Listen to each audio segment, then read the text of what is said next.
The War and Peace Report. I'm Amy Goodman.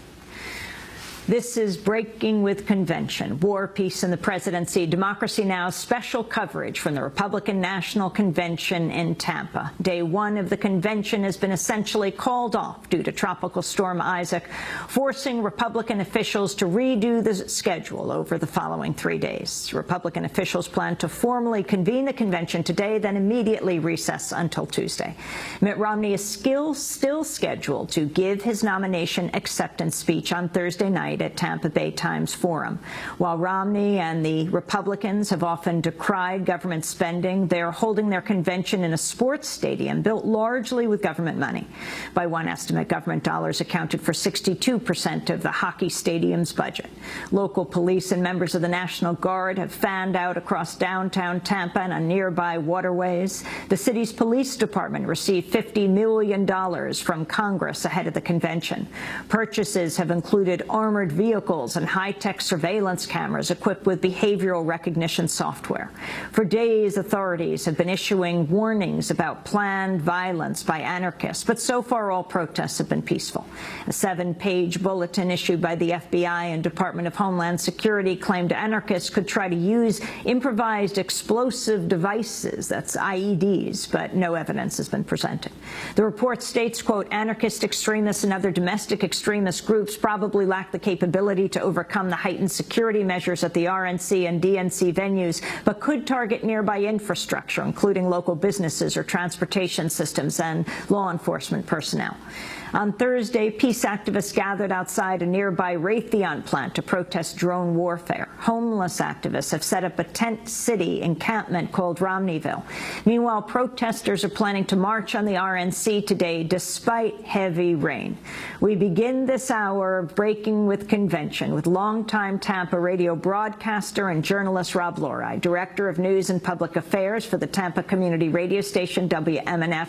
Rob, welcome to Democracy Now! It's great to have you with us. Great to see you, Amy. Welcome to Tampa. Well, it's very interesting to be here. Give us a tour of the preparations of this city. It was raining hard last night, very windy, although it looks like, frighteningly, New Orleans might be the eye of the storm, the eye of the hurricane. Yeah, that's where it's headed. I think the most interesting thing for people that know Tampa or people that don't know Tampa is that the southern half of downtown Tampa is been completely cut off and in some ways militarized, so that you see National Guard on the streets. They're armed with rifles.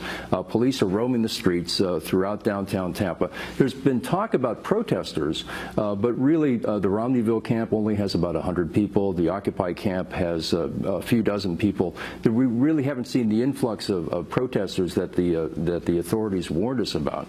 And what's interesting is that you can't get through downtown Tampa within blocks and blocks of the Tampa Convention Center. So if you're trying to drive through, if you've got business down in that part of town, you have no access to it. And it seems in some ways that this is overkill, that they are preparing for something that, a need that didn't arise. And set the scene of the Twin Cities. You've got St. Petersburg and Tampa, and how they're preparing in both cities. Yeah. Last night in St. Petersburg at the baseball stadium, the Tropicana Dome, there was a big party for the media and for the Republican National Convention. And that, too, was blocked off for blocks and blocks. So you couldn't take a car in, you couldn't walk in. You had to go in by a special bus that carried 2 security personnel for every bus that went in. And hundreds of buses were going in and out of the Tropicana Dome. There were 1,800 law enforcement, National Guard security personnel deployed around the dome to protect the people inside the dome that were going to the party. Several hundred protesters were outside, but it was raining. The conditions for the protesters were really hard, and really there was no threat. I mean, the amount of security around that dome was incredible. You can't believe it. I mean, it was like a no man's land for blocks and blocks on either side. They have something like, what, $50 million? They're spending $50 million. They've deployed on security. On security for machine guns for these police. If you go into the city of Tampa right now and you see these people in tan uniforms who are police officers, sheriffs, deputies from around the state, they're armed. They have pistols on their side. They have what appears to be tear gas bags on their side. They're waiting for the worst. And of course, you know, Tampa is not not known for having major protests. We're not like New York or Seattle. And so why they prepared in this manner, I talked to the police department at one point, and they said they were trying to learn the lessons from St. Paul, and they were trying to learn the lessons from New York and Chicago recently. But this goes way beyond. I mean, there's probably, and I don't know what the number are, but there's probably 10 security personnel for every protester who's in town. Talk about those who will be inside and give us a political landscape here. For example, your governor, Governor Rick Scott, the positions he has taken, how he himself rose to be governor. Now people are hearing about him around the country because of the voter purging that's going on in Florida and defying the Obama administration around it. Well, our governor was a private health care executive, and his company was being investigated by the federal government. He invoked the Fifth Amendment several times as he was being deposed about whether or not this company was ripping off the federal government, especially when it came to Medicare. He stepped down from the head of the company, and his board of directors gave him a parting gift of $300 million. He used that fortune that he made in the healthcare industry to spend on his campaign for governor, and he spent $75 million, all of his own money, on the campaign. He won by 1%, and this was in 2010. In a year that the Tea Party and conservative Republicans were winning big, he beat the Democrat by just 1%. The Democrat Alex Singh came very close to beating him. He's had a variety of interesting policies. He has required drug tests for all state employees. He wants drug tests for people who are on welfare. The people that have looked at these programs have found very few people are failing these drug tests, and the cost to the state is enormous, and we're not getting that much return. We're not really finding that state employees are heavy drug users. So he's a very controversial guy. His approval ratings are in the mid-30s to low 40s, and there is even some talk that the Republicans within his own party are so upset at him that there may be a courageous Republican that steps forward and wants to run against him in 2 years. I want to ask you about Florida former Governor Charlie Crist, who endorsed President Obama on Sunday. Writing in the Tampa Bay Times, Crist said, quote, "As Republicans gather in Tampa to nominate Mitt Romney, Americans can expect to hear tales of how President Obama has failed to work with their party or turn the economy around. But an element of their party is pitched so far to the extreme right on issues important to women, immigrants, seniors, and students that they've proven incapable of governing for the people. The truth is that the party has failed to demonstrate the kind of leadership or seriousness voters deserve." This is the former Republican governor of Florida, Charlie Crist. And the Associated Press is out with a story this morning saying that he will address the Democratic convention in Charlotte. Crist is a moderate. He started off, I think, on the conservative side, but when it came to teachers' issues, when it came to whether or not felons who served their time should have their voting rights restored, he came much over to the moderate position. And at one point, he very controversially for the Republicans embraced President Obama when President Obama came to Florida and announced that he was going to spend or provide some stimulus funding to Florida's needs. When Charlie Crist embraced him, that turned the Republican Party against him. There was a struggle over whether or not Charlie Crist would be the standard bearer for the Senate nomination or Marco Rubio was. Rubio was a rising star, and the Republicans within the party switched sides and said, we're going to support Marco Rubio. Crist was really then a man without a party, so he ran as an independent for U.S. Senate 2 years ago, and he lost. So that's Rubio, that's Crist. Crist addressing the Democratic convention. It'll be Kristen Castro then, yeah, right? The from Texas. Mayor of San Antonio. Castro will be the, Julian Castro will be the keynote. And Charlie Crist, the former Republican governor of Florida. There have been rumors about this for the last 2 months, that Charlie Crist was going to do this. He was going to have a coming out party. And I think, I think some people firmly believe that Crist will run for governor in Florida in 2 years.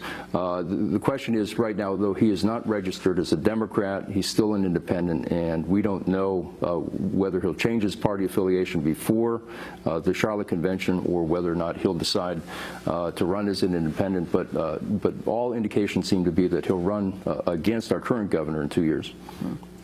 Give us a lay of the land. There's an interesting little tour you give in the local paper, and I'd like you to give it to our listeners and viewers around the country, Rob Lorei.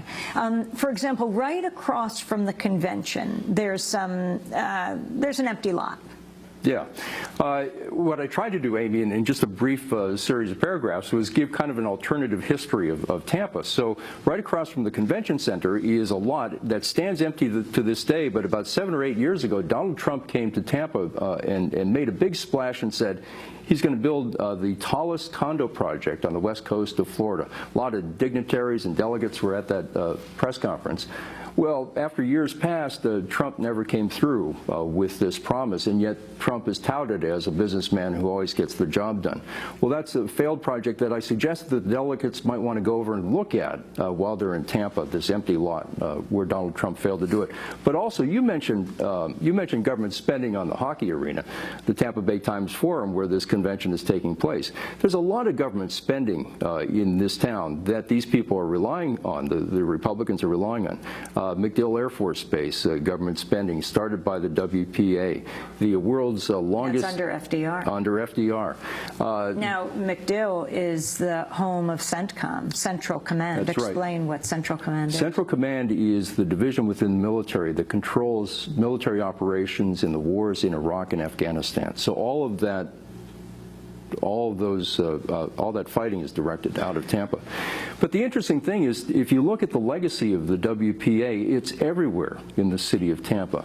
We have a beautiful place called Bayshore Boulevard. It's the longest continuous sidewalk in the U.S. and perhaps in the world. It was built under the WPA. Next to that sidewalk on the other side of the street are mansions worth millions of dollars. Those mansions wouldn't be there if it hadn't been for the WPA investment.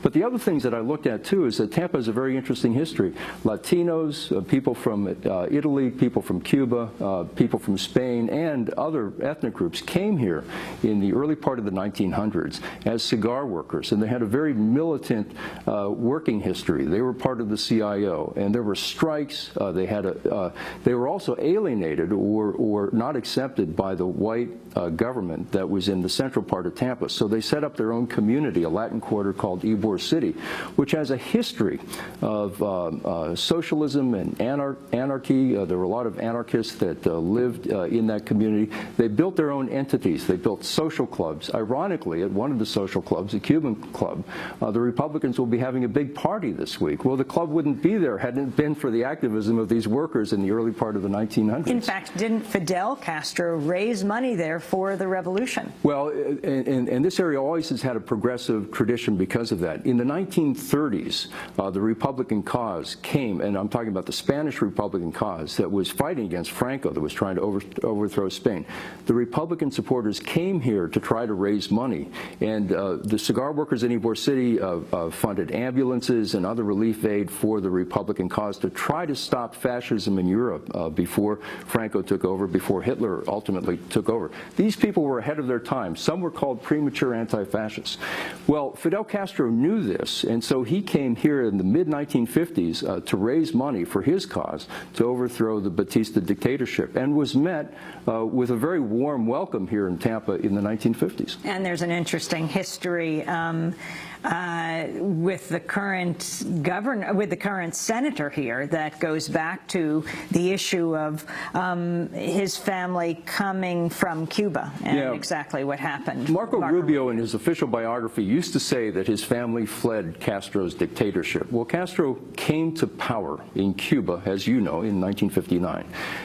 It turns out in the family history that Marco Rubio's family came here in about 1955 or 56. Now, most of the people that were leaving Cuba in that era were trying to flee the Batista dictatorship, coming here because they didn't like what was going on in Cuba.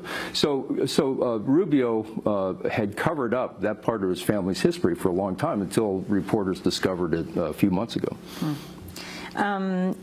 further this tour of the city? Well, I suggested that the Republicans might want to go to Ybor City, look at the social clubs. Also, there were lynchings here during in the struggle for civil rights. There were lynchings in the 1920s and 30s. Among the people lynched in the early part of the 1900s were anarchists from Italy.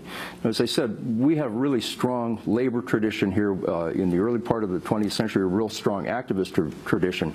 There was a robbery at a cigar factory, and the authorities couldn't figure out who had robbed the cigar factory in the early 1900s.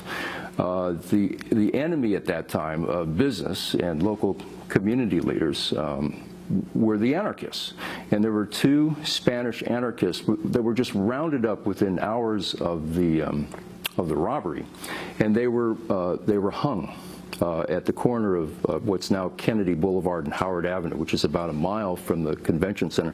I said to the delegates they may want to know this part of Tampa's history. There was no trial. There was no suggestion that the authorities knew that these men were actually guilty.